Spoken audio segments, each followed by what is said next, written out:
He's the former president and publisher of the Sun Herald, and now he's on the radio. Welcome to Coast View with Ricky Matthews on SuperTalk Mississippi Gulf Coast 103.1. Welcome to Coast View, the show that celebrates the men and women who are making coastal Mississippi a better place to live, work, and play. I'm actually in my truck. I'm up in the Mississippi Delta. Was at my place up here. Talked about it before.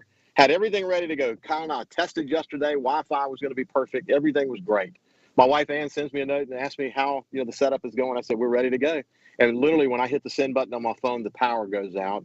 And as it turns out, the Delta Power is doing some work up here, and so I'm in a wonderful church parking lot here outside of Greenwood, Mississippi. Going to have a wonderful conversation with two people today. The first one's going to be with Jenny Levins, who's the public affairs manager for the city of Long Beach, and we'll bring her in now. How you doing, Jenny? I'm doing good, Ricky. How about you? It's great to see you. I've really enjoyed watching your dedication to the community. You were a top 10 under 40 recipient of the One Coast Awards, and then this year, actually, you were a community leader accepted. So you've actually been recognized in both categories. And if I had time, which we don't because I want to learn more about you, I could read your other accomplishments, which are incredible. You've done so much incredible work over the many years, which, as you and I were talking about offline, I'm not surprised by the way, because your family, the Levins family in Long Beach, has a long history of community involvement. I worked with your grandfather in the community. I worked with your dad, Jerry. And I mean, Jerry and I have done so many incredible things over the years together, working in the community. And now here you come along, and you're just following right in the footsteps of the Levins legacy. Do you see it that way? I do. I think I probably learned to be so involved and so caring for my community because of them. I mean, I know my grandma still does stuff all the time. She's still works and gives back to as much as she can. So I guess it's kind of one of those things that's just a gene in me, and I enjoy it, and I love being able to be a part of the community. So when did it hit you? We'll talk about your current role and some of the other things that you're doing in the community these days. You've been super involved, not only working within the chamber, but as a volunteer in so many different ways. But we'll come back to that in a second. But I'm curious, when did it occur to you that there's something special about how the Levins family is connected to Long Beach and to the Mississippi Gulf Coast? When did you first realize that? I mean, I guess I always saw my dad growing up, being part of PTO, or he was on a board, or we had, as I got older, I'd have to be his plus one to a gala or whatever. So I always knew that he was involved in so much. And it wasn't until I worked at the chamber and, saw my dad, I guess, from the other side of the table, where it wasn't dad, it was, Jerry Levins, and he was this person for the chamber. So it was a neat role seeing, from growing up, watching him do everything that he did, and then being on the other side of the table, at the table with him, seeing what he does. So it's just one of those things. It's interesting because what it does at a very young age, you actually got a chance to begin to appreciate the kind of effort it takes really to understand the community, to really understand how a community ticks. I often like to say this, that the more we learn, and this is true about life, the more we learn, the more we better learn how much we don't know. That quest for wanting to know more is what keeps us going. And it also keeps us humble, because I often say, I mean, I don't have a grasp on knowledge, that's for sure. And as a publisher in my life for say 16 years of my career, as a publisher, this is one of the most humbling things you can do. I mean, it's just a constant learning. That's the way I saw your dad. That's the way I saw your grandfather. That's the way I see other people in your family, where they get involved in this, and then they get involved in that over there, and then before long they're involved in that over here. And the more they learn about the community, the more they have this fire to want to contribute more and to find new ways to contribute. And looking at your resume, that's what you've done. You started small and got bigger and bigger, and it's just it's just part of who you are now, isn't it? Yeah, I think, I worked at the chamber under Kimberly Nastasi for most of the time that I was there. And then I had about a year with Adele Lyons. And I think you're exposed to so many nonprofits and organizations within the community that you almost understand their background so much more, and you find which one that you tick with, and it's just your passion and you get behind it, and it's easy to go and help them fundraise for this or volunteer for this. It's just an easy thing to do when you see what impacts they actually make. Well, I mean, Kimberly and Adele, you couldn't have picked two better mentors. No.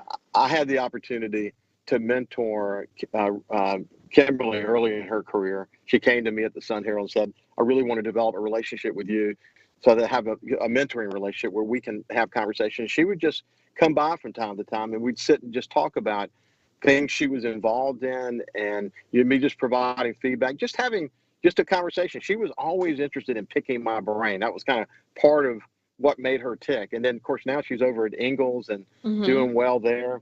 And then Adele, I mean, Adele is a force to be reckoned with. I mean, She is. You know that. I mean, I've watched her for many years, and obviously we worked together at the Knight Foundation. I was chairman of the local Knight Foundation committee, but I've watched her through most of her life. My wife's friend Ann Bohanovich and their family, they go back a very long way. They're Biloxi. Yeah, to the core. But Adele is really one of the most fundamentally successful community leaders I know. I mean, she's just so dedicated. She understands what it means to build community capacity. She knows what it means to be focused on outcomes, not just do activities, but but be focused on outcomes that result in something important and measurable happening in the community. And then, I know about the people who have influenced her. And she's had some of the best influence her, like Alberto Ibargüen, the president of the Knight Foundation, and others. So you've really been lucky to be around such successful community-minded people.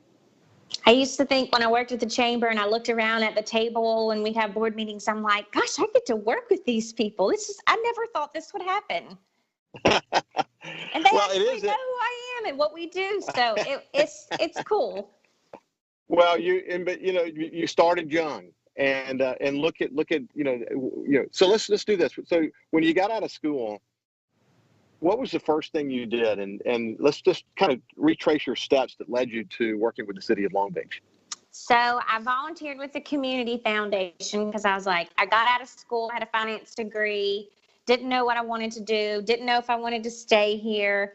And then from there, I got into insurance, and when the chamber job opened up and it was for Long Beach and Pascagoula, I was like, this is it. This is my place. This is where I fit in. So I interviewed with Kimberly. It was a little nerve-wracking, and I got the job. And it was one of those like pinch me moments that every day I get to wake up and work in the community that I grew up in and try to make an impact and try to change things up and, find what we need in the community. So it was great. And I worked with Mayor Skelly. And of course, I worked with the fire chief and police chief, who now the fire chief is my boss. Now we call him Chief Mayor. So that's fun. And of course, a lot in Pascagoula, being this neighboring city, that was fun. And of course, it's always fun with Mayor McDermott. So it was a fun job, but it was rewarding in being able to do things in the community and help highlight and showcase them.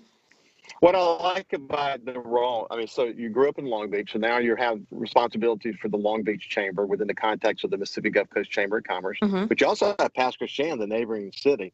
So, those two kind of sort of work hand in hand. So that was an opportunity for you to begin to move out of certainly have a base in Long Beach, but move out of Long Beach and begin to see how these communities fit together. One of the things, and I'd like to get your response to this, but the thing I talk about a lot, I mean, I did this when I was at the publisher of the Sun Herald, is that coastal Mississippi as a region is extremely powerful. I mean, we really are. With Ingalls on one end and Stennis Space Center on the other, with tourism and gaming and all the things that we have going for ourselves.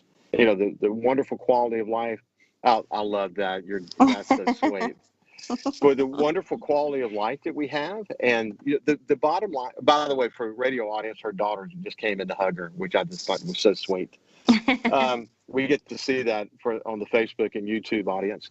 But this collection of communities that make up coastal Mississippi is what makes it such a special place to live. It's what gives us the quality of life that we have. So, we've got the best of both worlds. We're a powerful region, and we have this collection of communities, each unique in its own way, that make up this place. And you actually began to build your education of coastal Mississippi in a really smart way. That's the way you saw it, isn't it? Yes. So as you continued on, what was next for you?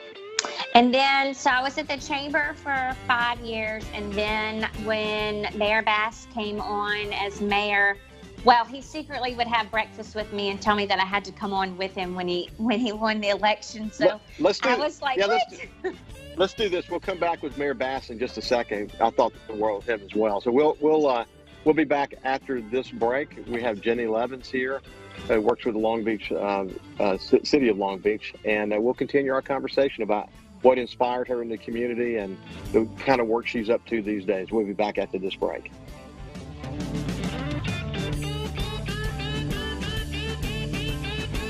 Follow SuperTalk Mississippi Gulf Coast 103.1 on Facebook. Facebook.com/SuperTalk MS Coast 103.1. Be sure to go by this station's website and check out the half-off deals. Audubon Zoo tickets for just $15. That's half price. $30 zoo tickets for just $15. Again, go to this station's website or Facebook. Look for the half-off deals logo to purchase yours now. SuperTalk. Nobody keeps Mississippi informed like we do. With 12 stations covering all 82 counties. If it happens in your state, we're on top of it. The news, the weather, the sports, and the talk that's important to you. The issues that matter to you, your family, and your bank account. It's all right here. And when you're away from home, depend on the SuperTalk app and supertalk.fm to stay in the know. We're proud to serve our fellow Mississippians. SuperTalk Mississippi. This is House Call for Health.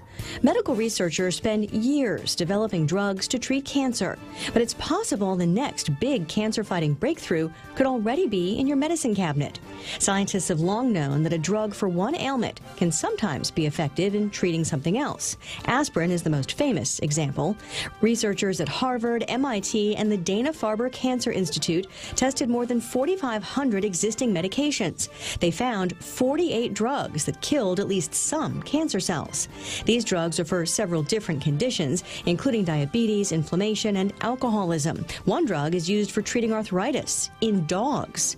Researchers in the journal Nature Cancer said the medications sometimes worked in different ways than mainstream cancer drugs. Now they hope these drugs can be further developed into true new weapons against cancer. For more health news, go to foxnewshealth.com. House Call for Health. I'm Lisa Brady, Fox News. You could be spreading the coronavirus without realizing you have it, so do your part and stay home. It's important to limit in-person interaction with anyone outside of your immediate household, but phone and video chat are safe ways to connect. It's also important to limit social gatherings. If you need essential items like food and medicine, try using a delivery service. If you must leave your house for essential items, or if you want to take a walk for exercise, make sure to wear a cloth face covering. Stay at least 6 feet away from other people. Try not to touch frequently touched surfaces like light signals, street signs, or benches. And wash your hands with soap and water for at least 20 seconds as often as possible. This advice applies to people of any age, including teens and younger adults. It takes all of us to slow the spread of the coronavirus, so stay home unless absolutely necessary. Visit coronavirus.gov for the latest information. Everyone knows the only thing better than pizza is free pizza, and right now, buy a $10 gift certificate to CiCi's Pizza for only $5. It's like buying a pizza and getting a pizza for free. Go to our station's website or Facebook. Look for the half-off deals logo to purchase this amazing deal right now. Talking to the people that help make the coast such a unique place to live. This is Coast View with Ricky Matthews on SuperTalk Mississippi Gulf Coast 103.1. Welcome back to Coast View. Really appreciate you being with us today. I have Jenny Levins with us. She works with the city of Long Beach. She's public affairs manager there. I'm actually sitting in a church parking lot in the Mississippi Delta. Just as we were about to start the show, we were going to do it using Wi-Fi at my place up here, and we lost power. So I had to get on the highway and find a strong cell signal and get in the church parking lot. And here I am having a wonderful conversation with Jenny. So if we have any technical issues, just thank you for bearing with us. Hey, when we went to break, Jenny, you were talking about Robert Bass encouraging you to go work with him. Let's pick it up from there. So Robert is George's cousin. So I work with George. So when he ran for office, he asked me if I would come do community affairs with him. And so when he got elected, I came August 1st. I think they took office July or June, and I came in August. So I had finished some things up at the chamber. So I've been here, and it's been fun learning government and all sorts of different things that come with it. But I feel like we've done a lot in the 3.5 years, I guess, almost that we're into this. So it's been nice. It's been fun working on projects that I know that our city's needed. Everything moves a little bit slower in government, and there's a process. But, you know, one of the big things that I didn't have a lot of knowledge about, but I've gained some, I guess, working with Mayor Bass, that, you know, we've had several floods in Long Beach during the course of the time that he's been in office. So I've learned a lot about drainage, and I've walked a lot of ditches. I've traded my high heels in. But seeing the impact that a drainage fix can do for a family and their home not flooding has been, you know, everything to you. So we've got to do things like that. We wrote a grant through the Community Foundation and got seed money to start a dog park, and then watch the community get together to help grow that seed money and build a dog park. So we probably have like over $100,000 dog park, and probably 50 of that is donations in kind, people getting out there working. So we would spend our weekends building a dog park, and people just love it. So we've had exciting things happen. You know, we had the first wheelway here in Long Beach, which is those handicap beach access mats. So that was exciting. That was the first one on the coast. And then I've learned a lot about paving streets. We just got done paving about 35 plus streets, and then the high school parking lot. So Representative Bennett helped get us some funding through the legislature to get that done. So that's exciting. Now it's less potholes. So there's been a lot. First of all, my apologies to Mayor Bass. When I knew when we went to break, I mentioned that I knew Robert Bass really well, and of course I know George Bass is the current mayor, and my apologies to him for saying Robert when I met George. What I like about there's one point I want to make. I would have never thought that a pet park would have been so popular. And there's one on Pops Ferry Road near our house over in Biloxi, and there's always people there. What is it that draws people there? I guess it's less about the dog and more about the socialization that the people are able to do. Tell me about that. I really don't know, but it doesn't matter what time it is. Every time I go past there, there's always people there. And I think people just really love their dogs. Like, they may have a backyard, or they may have room to let their dog run around, but it's just fun to socialize. And then, you know, your friends meet you there and everything like that. And Bob Paul, our park and rec director, he's amazing, and he loves it. He loves dogs. So he has a lot of interest in, you know, making sure that it's the best dog park around. So it's amazing. I mean, you can go out there in the heat of the day, and I'm like, why is there 10 people out here? It's 100 degrees. It's really incredible. Yeah. I mean, I've never seen the dog park here where there wasn't so many people there. It's just really, truly incredible. One of the things that go ahead, were you going to make a point? Well, it's really nice because we have a volunteer group of about 50 that really spearhead the dog park, and it's their baby. And there's about probably 15 of them in the core of it that they'll say, okay, it's time to clean the dog park. And they get together on a Monday or Tuesday and go out there and clean it. I'm like, wow, this is amazing. It's just great for the community and great for our citizens. I often say, because when I was in my publisher role, worked closely with mayors and supervisors and other, elected officials. That was just did a lot of that. But I often said that the wheels have changed, and for me, in my fast paced life, that would really frustrate me. Have you had to, because you're really a can-do person, do the wheels have changed, turn slow? And you think it's a good thing or a bad thing? That's a hard answer, because sometimes it's like, you announce something and you're like, we're going to do this. And then it's like 6 months later, they're like, hey, are you still going to do that? And we're like, hang tight. And then it's like 9 months later, a piece of dirt turned.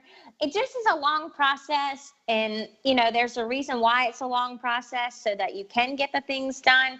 But the process is worth the reward. So it probably took us 2.5 years to get the first piece of dirt turned on the dog park. And we're just like, come on, any day. But it's worth it. What I often said is that it's a little bit about democracy in action, because it's about involving the citizenry.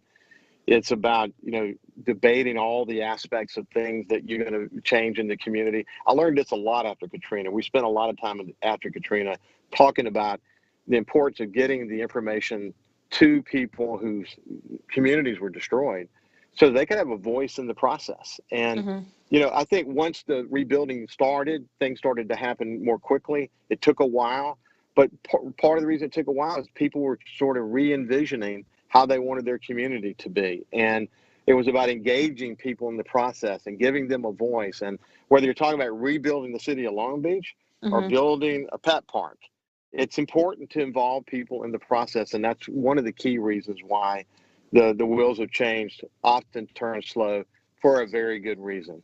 So there's no doubt about that. One of the other things that you do is you reach out to other communities and kind of stay in touch with what's happening around the coast as part of your job. Tell me about that.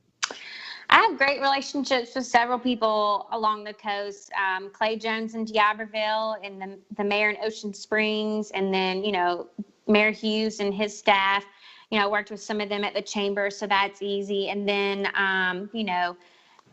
Biloxi has a powerhouse of people that I get to talk to and work with. And of course, I have a lot of Pastor Sheehan from working with them at the chamber. So, I do as much as I possibly can with them all the time, because, we're both just, small cities. So, it helps being able to bounce ideas off people, or they know how long the process takes and stuff. So it's just, it's nice to have, for somebody to know the process and be able to give you ideas or help you walk through things. Yeah, I worked with Vincent Creel of the Sun Herald, and I noticed on Facebook that he's celebrating his 25th anniversary with the city of Biloxi. He's seen so much change during that time, but he's really good at what he does. And I spend time with him on my show, and Fofo and I always say to Fofo that Cecilia and Vincent are, and you said powerhouse, man, with their Biloxi TV and their newsletter and their internet stuff. They're trying to make sure that the communication that comes from the city and to the citizens are in a form that they want to see it. Some want to see it in print, some want to see it digitally, some want to watch it. They're hitting on a lot of cylinders. They're a good one to learn from. They're a good one to be in touch with. I love that. The reason I brought it up, though, what I really loved about what you were doing is that you're not just staying in your sandbox. You're working to talk to others in the other communities so you can learn from them and be in touch with them, because there's a lot of common goals, a lot of common challenges. The pandemic, for example, I mean, that's a common enemy that we're all fighting together. And you've watched George Bass and the other mayors continue to communicate on a regular basis so that they're all in sync with sort of what the public announcements are going to be and whatever.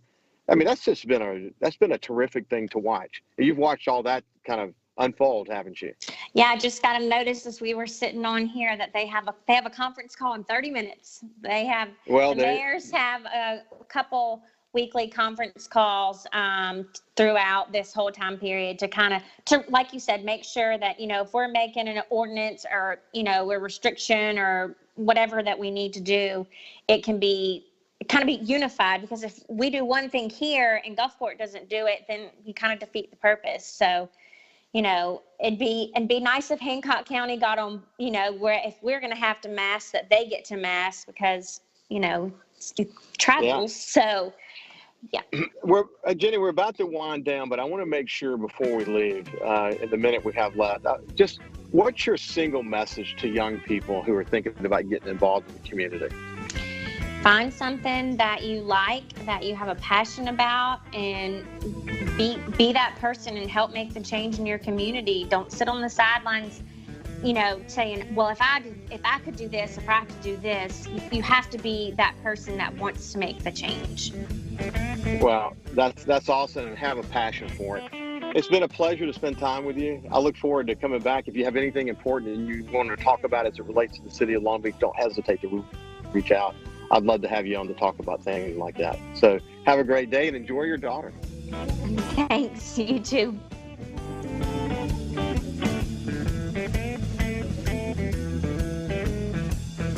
Subscribe for free to the Coast View podcast on iTunes, Google Podcasts, Spotify, or wherever you get your podcasts. Hey, want to come work for the #1 radio group on the coast? TeleSouth Media has a great opportunity for an outside sales consultant. Get paid while having fun and work in the exciting, fast-paced world of radio. We have award-winning stations like 97.9 CPR Rocks, 105.9 The Monkey, G96.7, SuperTalk 103.1, and 103.5 The Possum. Take the first step towards a new and rewarding career. Submit your resume to Jesse@telesouth.com. That's JESSE@telesouth.com. TeleSouth Media is an equal employment opportunity employer. If a muckety muck wants you to hear what they gotta say, they come here first and sit down with Gallo and JT. This is ground zero for all Mississippi muckety mucks. SuperTalk Mississippi. Watch your favorite SuperTalk shows in HD. Just go to supertalktv.com. Ever wonder what goes on in the studio during the shows? Now you can watch what happens in HD. SuperTalk TV, streaming now on supertalktv.com. Hey, I'm Steve Azar, and you never know who or what you'll hear when I spend a Mississippi Minute with my friends. We are with the fabulous Norma Putnam, as he played on so many hit records, you can't count them, and produced for some of the biggest acts ever. Norbert, Elvis. And I want to tell you about Presley. He had two different voices. He would sit and talk to me in a very calm, low voice. And we were at Stack's one night, and we were having lunch. We always had lunch at midnight because he was nocturnal. We sat there and we have our sandwiches, and at 1 o'clock, he looked up. He said, "Hey, Put, come on, it's time for me to go beat Elvis." And he stood up, in a much deeper voice, he put on his macho voice. "Hey, fellas, it's 1 o'clock. Let's get cracking, okay?" In a Mississippi Minute. Be sure to check out In a Mississippi Minute with me, Steve Azar, right here on SuperTalk Mississippi, Amazon Alexa, and now on iTunes, Google Play, and Stitcher. We know that we're asking Americans to do a lot right now. So we're asking everyone to be selfless for others so that we can protect those who are most susceptible to this virus. A question I often get asked is, why should young people care about the spread of coronavirus? Well, we know that people with underlying medical conditions over the age of 60 are at highest risk, but they've got to get it from somebody. Social distancing is really physical separation of people. It's what we refer to when we ask people to stay at least 6 feet apart. Not going to bars, not going to restaurants, not going to theaters where there are a lot of people. It all just means physical separation so that you have a space between you and others who might actually be infected or infect you. We all have a role to play in preventing person-to-person spread of this disease, which can be deadly for vulnerable groups. For more information on how you can social distance, please go to coronavirus.gov. If a muckety muck wants you to hear what they gotta say, they come here first and sit down with Gallo and JT. This is ground zero for all Mississippi muckety mucks. SuperTalk Mississippi. Watch your favorite SuperTalk shows in HD. Just go to supertalktv.com. Ever wonder what goes on in the studio during the shows? Now you can watch what happens in HD. SuperTalk TV, streaming now on supertalktv.com. We serve on the front lines, fighting an invisible enemy and caring for our communities with courage and compassion. The COVID-19 crisis has challenged us like never before. Now, the men and women of America's hospitals and health systems are counting on Congress and the administration to stand with us as we stand ready to care for you in every way, every day. Let me know if you're en route. 49 Adams, be unconscious, Main Street and West Road, 49 Adams. A lot of people are just worried about supplies. Our supplies are getting pretty low, and that gives us great concern. Aside from the PPE issues, they're really worried about if they are exposed and they have to be away from work for a certain amount of time. We're going to need some money there. And so that's one way the public can support us as well, is keep sending money into that support fund. What I really truly hope is that people don't forget that feeling right now of wanting to volunteer and give back to their community. I hope this doesn't dramatically change the volunteer fire service.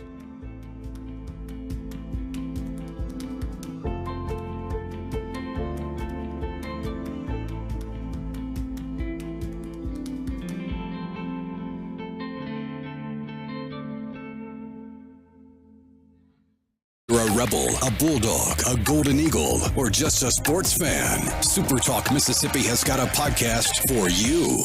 For you. Sports Talk Mississippi, The Rebel Report, Thunder and Lightning, the SuperTalk Eagle Hour, and The Borky Show are all now available for you. And it's all free. Get them all on demand at supertalk.fm and on your smartphone.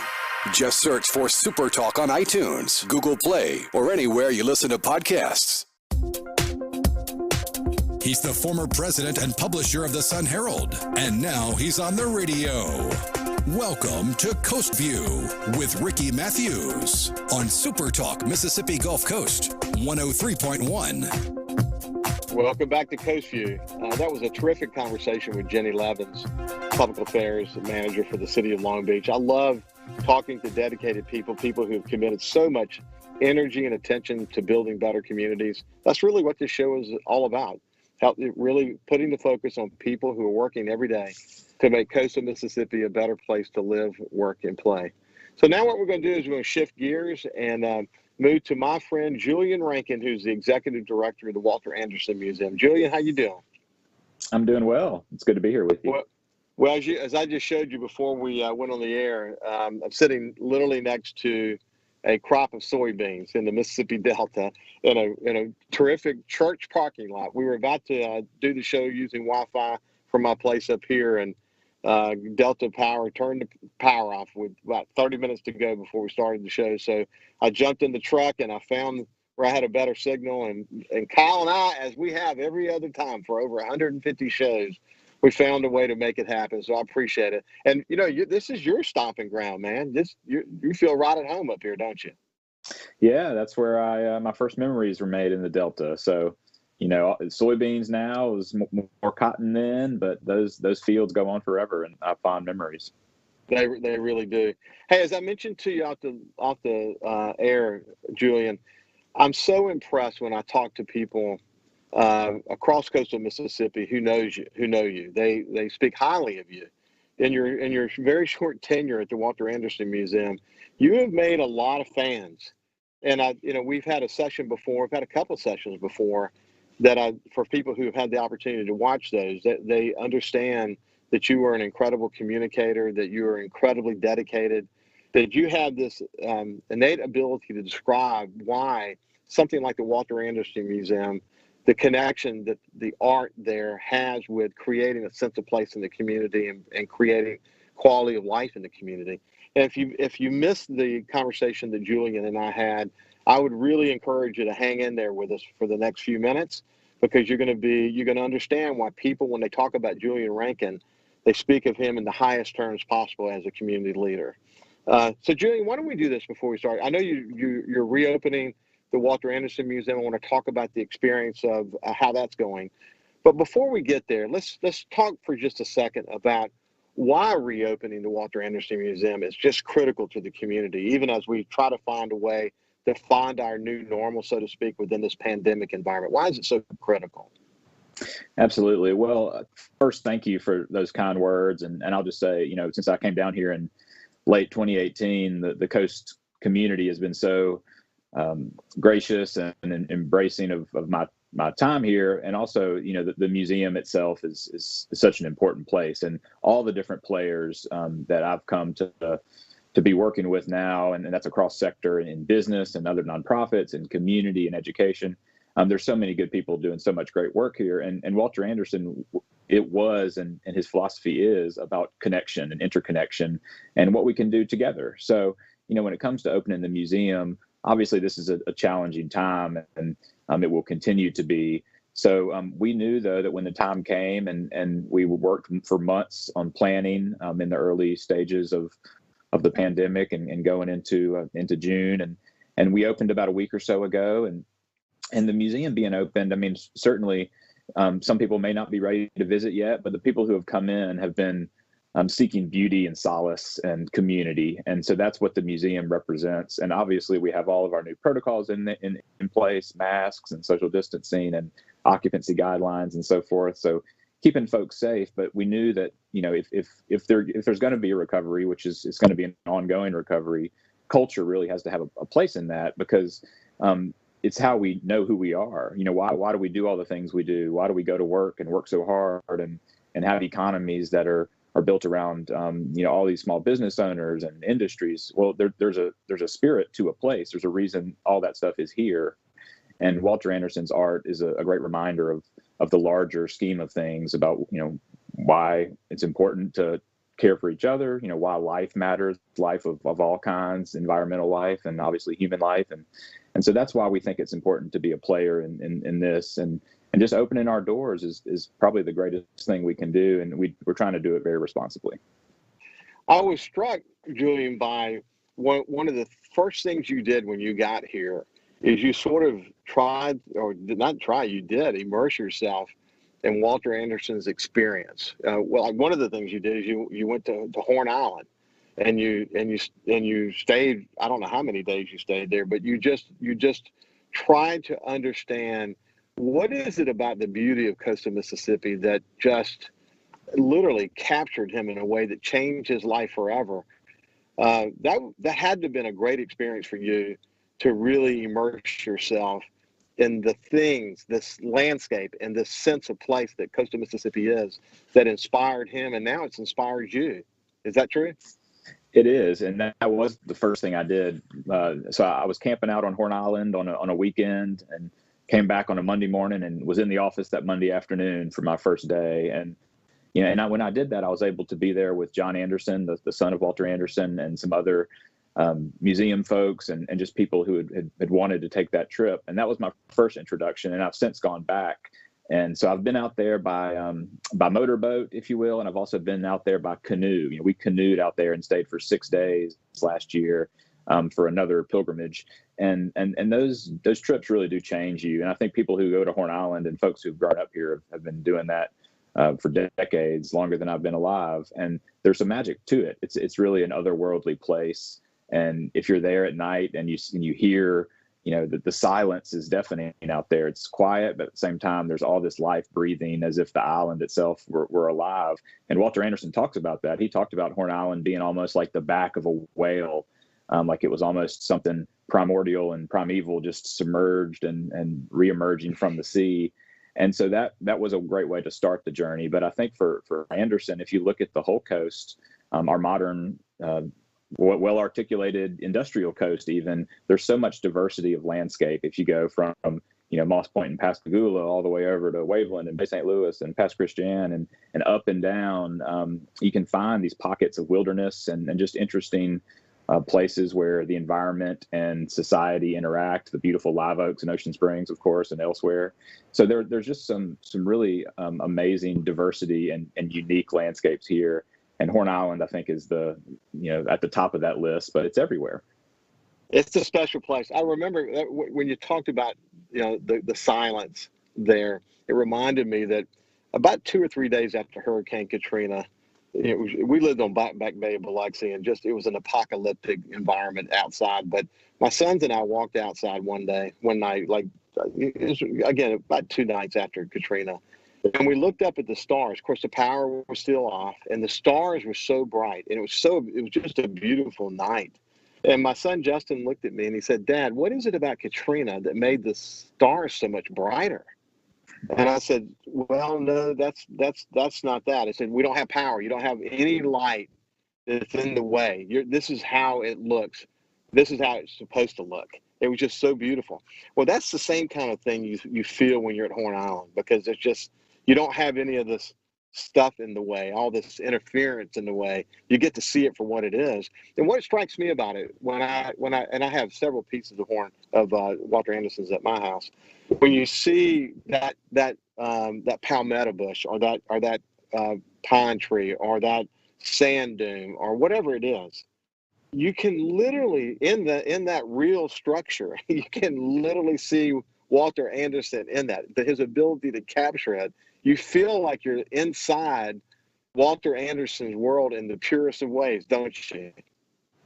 Yeah, it's true. I mean, that was and is his legacy, is that he was so able to just distill the raw mystery and power of nature. And of course, there's so many artists on the coast that do that in their own ways too, and the landscape lends itself to that. So, Walter Anderson, for us at the museum, it's so important to champion the philosophies he had of naturalism and environmental awareness, and just seeing things with different perspectives, but also to use it as a way to show what contemporary artists are doing, and artists from other places, and who are interacting with the southern land. And I love that you mentioned the stars, because folks who know the community center, the Ocean Springs Community Center murals, the 3,000 square foot space that Anderson painted in the 50s, there's these panels where you have stags in combat and eagles intertwined, and he was actually naming those and referring to constellations, so Venus or Mars. And when he was looking up at the stars at Horn Island, he was participating in the same astrological perspective and outreach, and trying to reach up to find understanding that Arabian traders were thousands of years before, or that folks in Western Europe or Asia or Africa. So these stars were a uniting fabric for him, and people used to use that as their map. So to think about this idea of how do we know where we're going? What is our map? I think that in a large degree is culture, and Anderson has laid a great blueprint for us to try to make sense of that. What's so interesting, if you think about his ability to capture a single moment in time, whatever it might have been, in his unique way, this in almost simplistic way that he would capture it, that he also had this global perspective within the context of that was guiding him. It was just so interesting that he was really aware of the interconnectivity of everything. Why don't we do this? We're at the end of this segment. We'll continue that conversation about interconnectivity of everything, because that's actually part of the theme of Walter Anderson. We'll be back with Julian Rankin, the Executive Director for the Walter Anderson Museum, after this break. Follow SuperTalk Mississippi Gulf Coast 103.1 on Facebook. Facebook.com/SuperTalk MS Coast 103.1. Feeling down? Here's your prescription for a daily dose of good news and positive vibes. Good Things with Rebecca Turner. Every afternoon, Rebecca highlights all the good things happening right here in the state you call home. Daily exposure to Good Things with Rebecca Turner may cause smiling, feelings of positivity, happiness, and even laughter. When you experience these symptoms, tell your friends to listen. Okay. Weekdays starting at 2 p.m. here on SuperTalk Mississippi, and now on Amazon Alexa devices. Hey, want to come work for the #1 radio group on the coast? TeleSouth Media has a great opportunity for an outside sales consultant. Get paid while having fun and work in the exciting, fast-paced world of radio. We have award-winning stations like 97.9 CPR Rocks, 105.9 The Monkey, G96.7, SuperTalk 103.1, and 103.5 The Possum. Take the first step towards a new and rewarding career. Submit your resume to Jesse@telesouth.com. That's JESSE@telesouth.com. TeleSouth Media is an equal employment opportunity employer.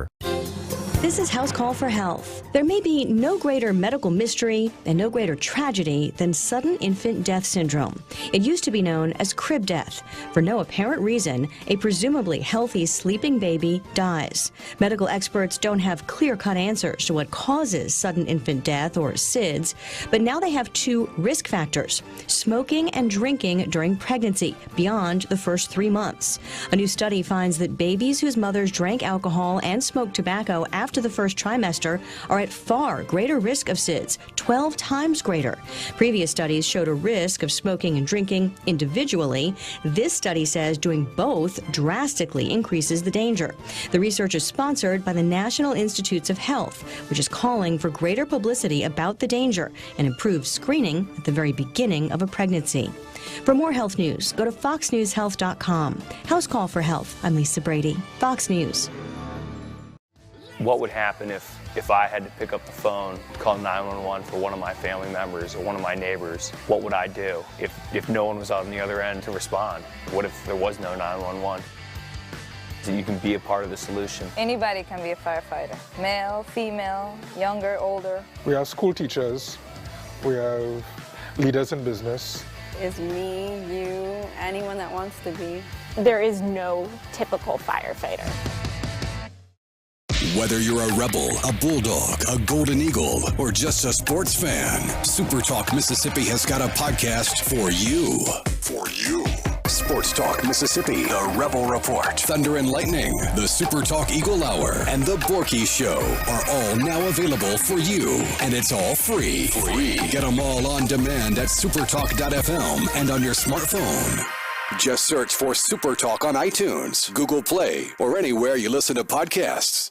What decisions are being made by state lawmakers, and how will they affect you, your family, and community? If you listen, you'll know. SuperTalk Mississippi, the SuperTalk app, and at supertalk.fm. Hi, I'm Billy Kinder, host of Big Billy Kinder Outdoors. Here the show Saturdays at 1, right here on SuperTalk Mississippi. Turkeys, whitetail, Grenada Lake crappie, or Gulfport redfish. We enjoy it all, especially when you're in camp with us on SuperTalk Mississippi. Get out of the house and over to Big Play today. 2 massive arcades, bowling, go-karts, 2 mini golf courses, a 2-story state-of-the-art laser tag arena, bumper cars, and right now get a $50 game card for only $25. Visit our station's Facebook and print on demand so you can play at Big Play Entertainment Center now. These deals won't last long, so make sure you get your half-off deal. Big Play Entertainment Center, Highway 90, Biloxi. Bowl, play, eat. Go to our station's Facebook to get your half-off deal now. Talking to the people that help make the coast such a unique place to live. This is Coast View with Ricky Matthews on SuperTalk Mississippi Gulf Coast 103.1.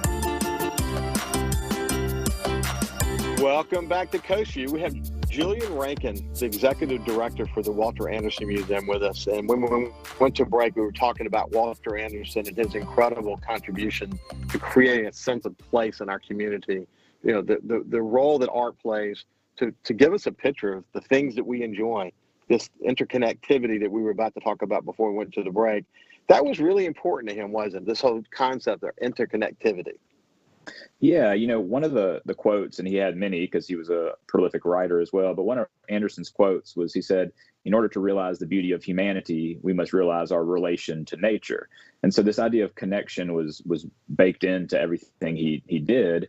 And so the real challenge, in a good way, the opportunity, I should say, of the museum now is how do you take all that wonderful source material and make it real and relevant to contemporary coastal audiences and communities. And so one of the things that I've really been excited about is that, you know, Anderson died in 1965, right? So he has not been around to know that you could live stream a conversation from hither and yon. And he's not a 21st century artist, because he was a very core to this 20th century thinking. And we have to continue that legacy and bring Anderson's timeless philosophy and art into the 21st century. So one of the things about connection that I find really fascinating and compelling, and one of the directions of the museum now, is try to connect nature and this really analog adventure that Anderson represented, this pursuit, connect that to innovation and STEM which we call STEAM, of course, throwing the art in there with science, tech, engineering, and math, and think about how we can contribute to, workforce development and getting young people engaged in whether it's marine science or architecture or graphic design, because all of those are fundamentally creative pursuits. And they also, Anderson was a physical being as well. He was rowing. He was familiar with the engineering of a canoe or a skiff. And so we try to think about how we can participate in that conversation. And that's really the next chapter of the museum, always keeping his art and preserved, but really going out and doing some things that are innovative in the contemporary space. So you finally reopened. I know that it's limited because we're in this pandemic moment, but how's it going? Tell me about, are people coming through? What would someone experience if they came to the museum today? So, you're going to see a lot more signage, of course. We have a safety pledge. That's the first thing you walk into the museum and see. It's the things that we're instituting and putting in place, masks and social distancing and occupancy, but also our promise to continue to monitor data, and things can always change. And we don't know what the months ahead contain for us. But when you walk in, you also, we're not doing big group tours, as you would imagine. So we have a new mobile app that you can use and explore the museum, and we've installed new artworks. We have a new exhibition, an entirely new exhibition of contemporary artists, and this is a callback to Horn Island. It's called Written in the Sand, and it's 7 artists from across the coast who have been going out to Horn Island for several years now, and it's all of their work from the island. So that's a wonderful new thing that people can enjoy, and we're always freshening up what's on view, so there's new Anderson art. One of my favorite things, actually, about all the signage you have to do, all the kind of checklist that you have to go through, is we did these cool stickers on the floor to remind people to social distance. And we tried to get creative, of course. So one of them says, Walter Anderson was a master of social distancing, and it's a picture of him canoeing on a skiff rowing out to Horn Island. And so that's the kind of thing you'll see in the museum, reminders to stay safe, but also the humor and beauty and solace that it provides Anderson's work. Wow, that's so cool. I'm going to come by. I can't wait to come by and see these different artists' interpretation of that wonderful place. I mean, Horn Island is a treasure. It's really a treasure. One of my favorite of all time. I mean, I've been able to get that. So, what about how's the attendance been?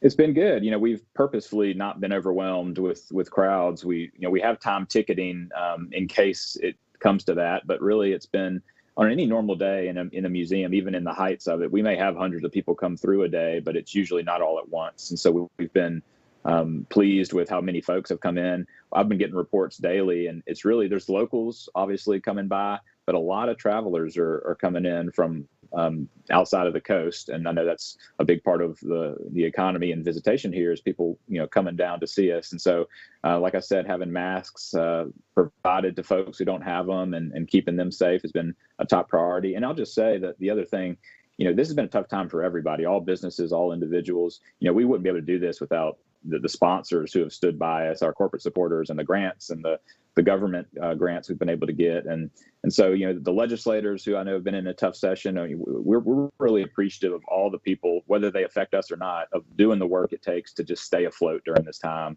And that just goes back to why we think it's important that we're open. We're doing our part. We know everyone else is struggling and keeping on and persevering. And that resilient attitude is what the coast is about and what Mississippi is about. So we just want to give kind of a word of wisdom from Walter Anderson to say, just hang in there. We're with everyone, regardless of whether you're connected to us or that you think you are or not, because we're all connected. Well, I often say that resiliency is in our DNA, and it shows in a situation like this. But we're out of time, Julian, but it's been a pleasure. I look forward to talking to you in the really near future. I'll be by to see you. I want to come by and see that particular exhibit. But this has been Julian Rankin, the Executive Director of the Walter Anderson Museum, and thank you for spending some time with us, buddy. Thanks. Follow SuperTalk Mississippi Gulf Coast 103.1 on Facebook, facebook.com/SuperTalk MS Coast 103.1.